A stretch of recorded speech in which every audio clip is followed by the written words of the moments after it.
हमारे मन में गंदे विचार क्यों आते हैं? हम नहीं चाहते पर फिर भी हमारे मन में गंदे विचार आते रहते हैं। लेकिन क्यों? मन ही हमारा सबसे बड़ा दोस्त है और मन ही हमारा सबसे बड़ा शत्रु है। जब हम अपने मन के हिसाब से चलते हैं तो मन हमें भटका देता है, और जब हम मन को संतुलित कर लेते हैं तो हम अपनी जिंदगी में सब कुछ का लेते हैं। हम हमारे मन में आने वाले गंदे विचारों को रोकने की कोशिश करते हैं, पर जितना हम रोकते हैं उतने यह विचार हमारे अंदर प्रवेश करते जाते हैं। आप जिस चीज से जितना दूर भागोगे उतना ही वह चीज आपको अपने पास लेगी। इसीलिए उसे चीज से भागो मत, उसे पर संतुलन कायम करो। एक बार एक युवक गौतम बुद्ध के पास आया और गौतम बुद्ध से बोला कि ही बुद्ध, मेरे मन में इतने गंदे विचार क्यों आते हैं? मैं नहीं चाहता कि मेरे मन में गंदे विचार आए, पर मेरे मन में हमेशा काम वासना के विचार चलते रहते हैं और मैं इनके के बारे में सोच कर बहुत परेशान हूँ। मेरी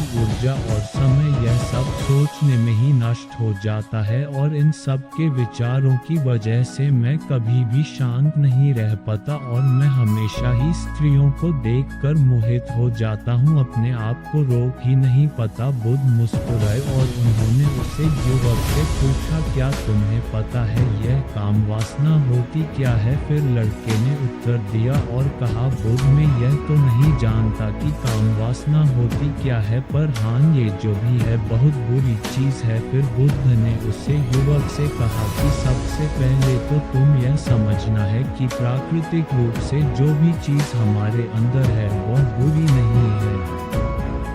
हमारे जीवन में उसकी कुछ ना कुछ जरूरत है। वासना कोई बुरी बात नहीं है, यह तो हमारे मन की एक भावना है जो हमें किसी ना किसी चीज की कमी का एहसास करवाती है, और फिर हम उसे चीज को पाने के लिए उसे चीज की तरफ आकर्षित हो जाते हैं। जैसे अगर तुम्हारे पास धन की कमी है तो तुम में धन पाने की वासना उत्पन्न हो जाएगी। तो वासना कुछ और नहीं, बस एक प्रकार की कमी है जो कि एक प्रकार की जरूरत का एहसास है, और जब ये जरूरत शारीरिक हो तो हम इसे काम वासना का देते हैं। युवक ने गौतम बुद्ध को कहा कि बुद्ध मुझे काम वासना का मतलब तो समझ में आ गया, पर आप मुझे यह बताएं कि यह हाथी कहाँ से है, कैसे आती है?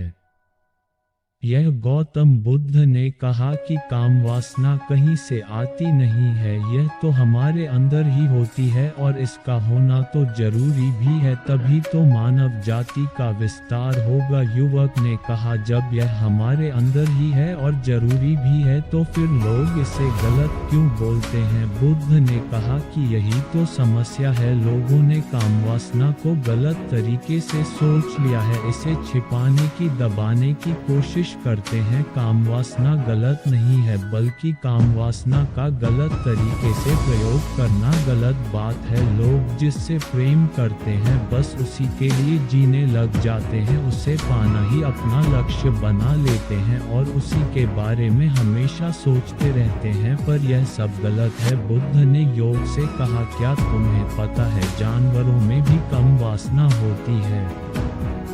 युवक ने उत्तर दिया, हाँ बुद्ध, जानवरों में भी काम वासना होती है, क्योंकि जानवर भी तो आखिर अपनी पीढ़ी को आगे बढ़ाएंगे। बुद्ध ने कहा, तो फिर हम जानवरों की काम वासना को गलत क्यों नहीं कहते? युवक ने कहा, मुझे नहीं पता महात्मा, आप ही मुझे बताए। गौतम बुद्ध ने कहा कि जानवर अपनी काम वासना का प्रयोग आनंद प्राप्ति के लिए नहीं करते, वह तो सिर्फ संतान उत्पन्न करने के लिए काम वासना का उपयोग करते हैं। जानवरों को प्रकृति ने इतनी समझ नहीं दी कि वह काम वासना को अपने सुख का आधार बना सके, जबकि मनुष्य अपनी समझ के बलबूते पर प्रकृति में पाई जाने वाली प्रत्येक वस्तु को अपने सुख के लिए अपने प्रयोग करता है।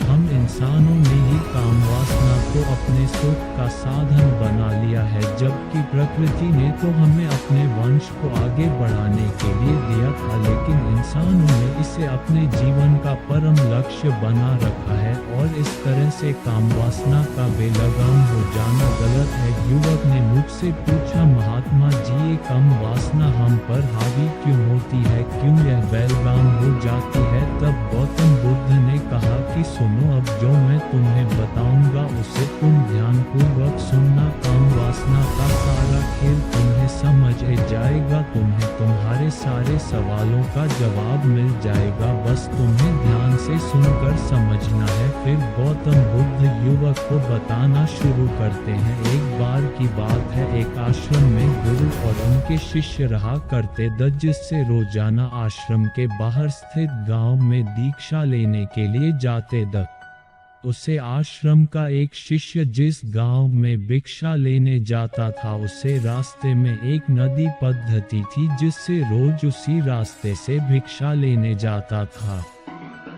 एक दिन उससे ने देखा कि एक लड़का पेड़ के पीछे छिपा है। वह उस लड़के के पास गया और उससे जाकर बोला, भाई तुम इस पेड़ के पीछे छिपकर क्या देख रहे हो? लड़के ने कहा, अरे तुझे नहीं दिख रहा क्या कि मैं क्या देख रहा हूँ? तब साइज ने नदी की तरफ देखा तो वहाँ पर कुछ लड़कियाँ पानी भर रही थी। वो लड़कियाँ 14-15 साल की होगी। तब से ने उसे लड़के से कहा, अरे भाई वहाँ पर तो लड़कियाँ पानी भर रही है, इसमें छिपकर देखने वाली क्या बात है? तब वो लड़का शीशे की तरफ देखकर उससे कहता है, अरे पागल, तुम्हें दिखाई नहीं दे रहा क्या कि कैसे यह परियां नदी से पानी निकल रही है? जरा उनकी अदाओं को तो देखो, उनके कोमल शरीर को देखो, उनकी पतली कमर मटके को उठाते समय बाल खाती है और उनके बाल उनकी कमर पर कैसे लहरा रहे हैं, मानो सुंदरता बिखरी पड़ी हो। जिससे ने फिर नदी की तरफ से कहा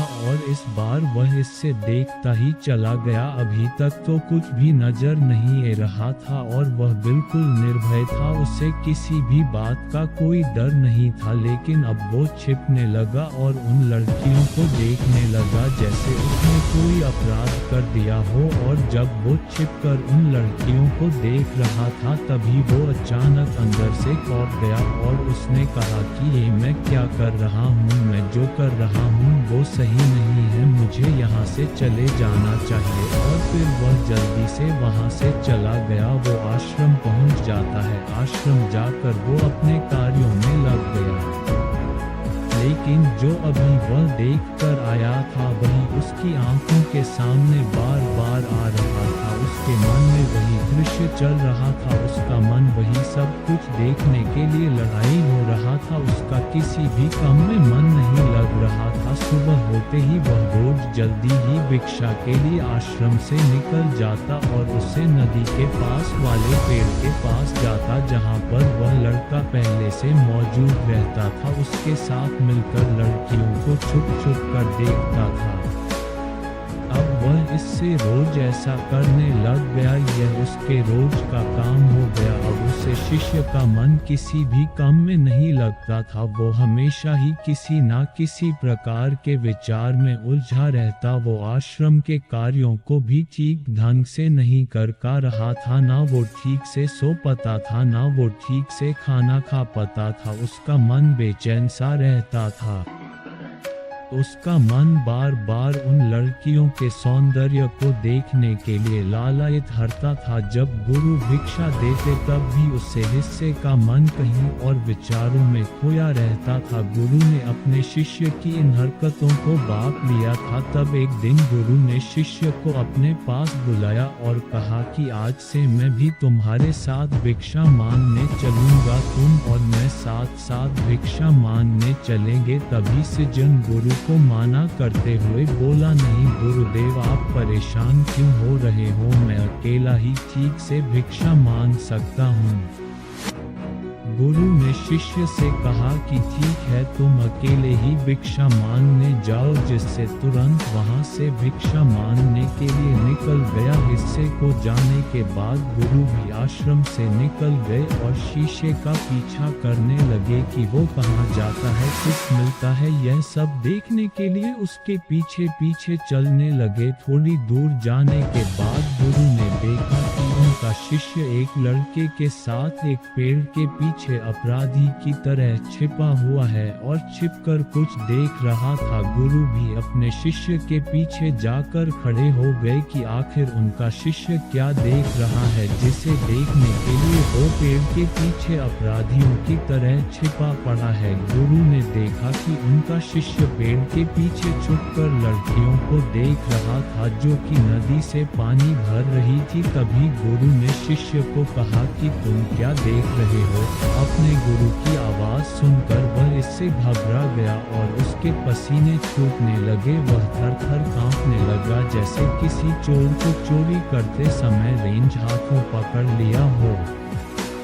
उसी से की हालत खराब हो गई। वो कुछ भी नहीं बोल कर रहा था। दूसरा का जो शिष्य के साथ था वहां से भाग गया, जिससे घबराया हुआ था उसके मुंह से कुछ टूटे फूटे शब्द ही बाहर निकल रहे। तब वो अपने गुरु से नजर भी नहीं मिला कर रहा था। गुरु ने शिष्य की तरफ देखा और कहा कि मेरा शिष्य तो निर्भय था, उसे तो किसी भी चीज का डर नहीं था, लेकिन ये क्या तुम तो डर के मारे कहाँ पर हो। जिससे इन्हें गुरु से कहा कि मुझे माफ कर दो गुरुदेव, मेरा इसमें कोई दोस्त नहीं है। उसे लड़के ने मुझे बहका दिया था, लेकिन आपसे मैं वादा करता हूँ कि आज के बाद मैं ऐसा कभी दोबारा नहीं करूँगा, मुझे माफ कर दो गुरुदेव। गुरु ने शिष्य से कहा कि कोई बात नहीं, पर इस बात का तुम ध्यान रखना कि हम जैसी संगति करते हैं वैसा ही फल हमें प्राप्त होता है। हम जैसी संगति करते हैं उसके विचार हमारे अंदर प्रवेश करते हैं, इसीलिए अच्छी संगति करो जिससे तुम्हारे अंदर अच्छे विचारों का प्रवेश हो। फिर गुरु और शिष्य आश्रम लौट आए और फिर आश्रम के कार्यों पर ध्यान देने लगा। उसने उसे रास्ते को छोड़ दिया और दूसरे रास्ते से जाने लगा। वो अपने काम को ध्यान से करता, लेकिन धीरे धीरे उसके अंदर क्रोध उत्पन्न हो गया और फिर वो दूसरे हसन पर क्रोध करने लगा और बेचैन देने लग गया। अब वो सही समय पर भोजन भी नहीं करता था, वो भोजन भी बहुत कम खाता था। एक रात गुरु शिष्य के पास आए और उसे बोले कि अब तक तुमने कितनी बार अपना वादा तोड़ दिया। यह सुनकर शिष्य अपने गुरु के चरणों में गिर गया और रोने लगा। रोते रोते ही उसने गुरु से कहा कि गुरुदेव, मैं कई बार अपना वादा टूट चुका हूँ, फिर वादा कर लेता हूँ, लेकिन हर बार मैं वादा तोड़ देता हूँ। मेरा मन मेरे नियंत्रण में है ही नहीं। मैं बहुत कोशिश करता हूँ कि मैं अपने मन से सारे बुरे विचारों को निकल दूं, लेकिन मैं चाह कर भी ऐसा नहीं कर पा रहा हूँ। फिर गुरु ने शिष्य को कहा कि चलो मेरे साथ। गुरु शिष्य को आश्रम के बगीचे में लेकर गए और किसी से कहा कि देखो यहाँ पर कुछिया बनी हुई है जिससे नदी का पानी इन पौधों तक आ रहा है और यह पानी एक निरंतर भाव से गिर रहा है। क्या तुम इस पानी के बहाव को रोक सकते हो? शिष्य ने कहा कि हाँ गुरुदेव, मैं इस बहाव को रोक सकता हूँ। फिर शिष्य ने मिट्टी उठाकर उसे नाली में डाल दी। वो पानी थोड़ी देर के लिए रुक गया और फिर थोड़ी देर बाद उसे रेत के ऊपर से पानी आ गया। गुरु ने शिष्य से कहा, अरे ये क्या, ये तो पानी रुका ही नहीं। फिर से ने कुछ कंकड़ पत्थर उठाकर उसे नाली में डाल दिए और फिर थोड़ी देर के लिए पानी रुक गया, लेकिन फिर थोड़ी देर बाद ही उन कंकड़ पत्थर के ऊपर से पानी निकल आया। फिर गुरु ने कहा कि इससे यह क्या हुआ, पानी तो फिर से एक गया। तुम तो बोल रहे हो कि तुम इसे रोक दोगे, क्या हम किसी काम को रोकना चाहे तो क्या हम उसे रोक नहीं सकते? तब शिष्य ने कहा, कोई बात नहीं गुरुदेव, मैं इस पानी को तो आपको रोक के दिखाऊंगा। फिर वह फिर से एक बड़ा सा पत्थर लेकर आया और उसे नाली पर डाल दिया और पानी रुक गया। तब गुरु से कहा कि देखा गुरुदेव, मैंने कहा था ना कि पानी को मैं रोक दूंगा, मैंने पानी को रोक दिखाया, आपकी बात मैंने पूरी कर दी।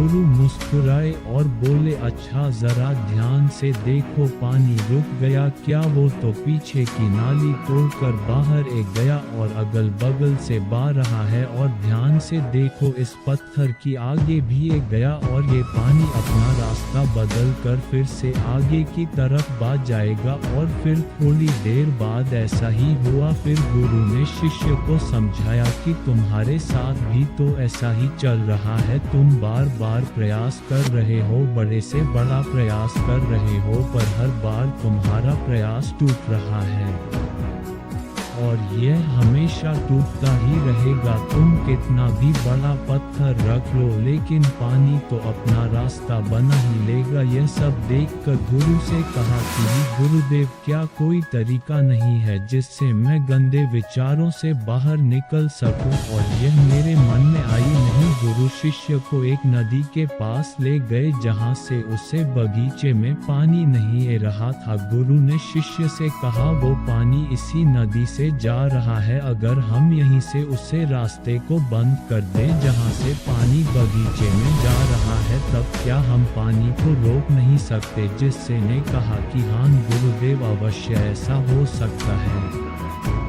मैं इस पानी को यहीं से बंद कर देता हूँ, तब आगे की नाली में पानी जाएगा ही नहीं और फिर बगीचे में पानी जाएगा ही नहीं। फिर से इन्हें नदी से जाने वाले रास्ते को बहुत मेहनत करके पत्थर और मिट्टी डालकर बंद कर दिया और गुरु से कहा कि गुरुदेव, मैंने पानी को बंद कर दिया है, अब यह पानी बगीचे में जाएगा ही नहीं। तब गुरु ने कहा, किसी से अगर पानी बगीचे में नहीं जाएगा तो पेड़ पौधों को पानी कहाँ से मिलेगा? उन पेड़ पौधों को तो पानी की आवश्यकता है, और उन पेड़ पौधों में कुछ पेड़ पौधे तो ऐसे हैं जिनको रोज पानी की आवश्यकता है, वह तो मुरझा कर मर ही जाएंगे, उनका क्या होगा? पानी तो हमें खोलना ही होगा। जिससे ने गुरु की बात सुनकर वापस नदी से जाने वाले पानी का रास्ता खोल दिया। तब गुरु ने शिष्य से पूछा, जिससे अगर हम इस नदी के पूरे पानी को बगीचे की तरफ मोड़ दे तो क्या होगा? तब साईं जवाब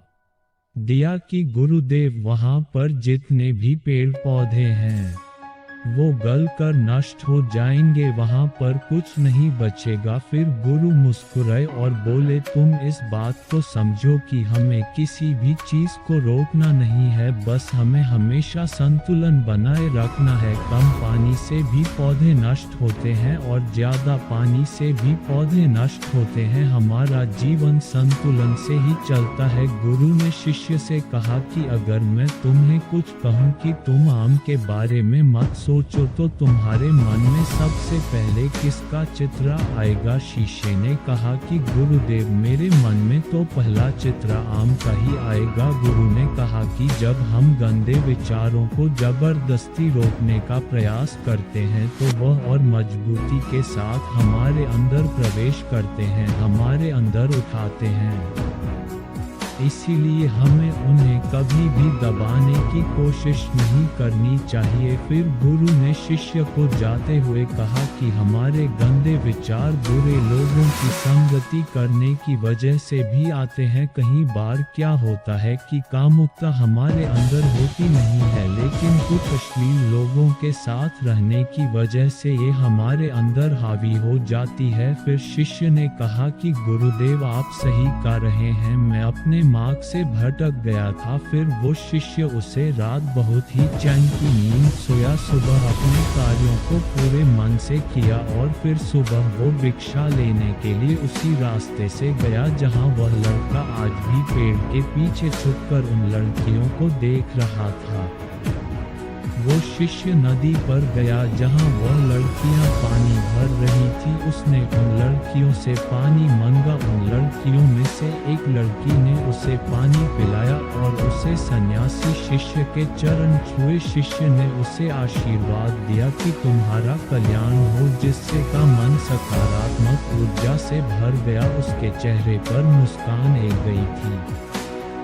जैसे कि उसे कुछ खोया हुआ वापस मिल गया हो। वह वापस अपने रास्ते से जाने लगा, तभी पीछे से वह लड़का एक गया जो पेड़ के पीछे छुपा हुआ था। वह शीशे के पास आया और बोला कि क्या बात है, आज तो तुमने नजदीक से दर्शन कर लिए, तुम तो मुझसे भी आगे निकले। तब शिष्य ने कहा कि हम हमेशा दूसरे के दर्शन करने में ही व्यस्त रहते हैं, अपने दर्शन कर ही नहीं पाते। तुम कब तक इस पेड़ के पीछे छुपाते रहोगे? किसी को पसंद कर लो, उससे बोल दो, अगर वो भी तुम्हें पसंद करती है तो शादी कर लो, और उससे पहले तुम कुछ बन जाओ, अपने आप को पहचान लो, ऐसे अपना समय बर्बाद मत करो। फिर वह लड़का रोज उससे मिलने लगा और उसे लड़के ने नदी पर जाना छोड़ दिया। और फिर वो लड़का अपने जीवन में कुछ बनने के लिए संघर्ष करने लगा। तो तुमने देखा संगति का असर क्या होता है। अपनी संगति बदलो, अपने विचार बदलो। बुद्ध ने युवक से पूछा कि क्या तुम्हें तुम्हारे सारे सवालों का जवाब मिल गया? तब युवक ने कहा कि हाँ महात्मा जी, आपका बहुत बहुत धन्यवाद। तब गौतम बुद्ध ने युवक से कहा कि जब तुम्हारे मन में गंदे विचार आए तब आप अपने आप को दोषी मत मानो। यह शरीर है और यह सब इसने हजारों वर्षों से सीखा है। एक केवल तुम्हारे सोच लेने से, शपथ लेने से ये टूटने वाला है नहीं, लेकिन तुम्हारे पास वो शक्ति है, वो ऊर्जा है जिसका तुम्हें संतुलन उपयोग करना है। तुम एक जीवित ऊर्जा हो जो कुछ भी अनुभव करने के लिए स्वतंत्र है, जो निर्माण करने के लिए स्वतंत्र है। इसीलिए तुम अपने आप को पहचानो। यह बोलकर गौतम बुद्ध मोहन हो गए और वो युवक वहां से चला गया।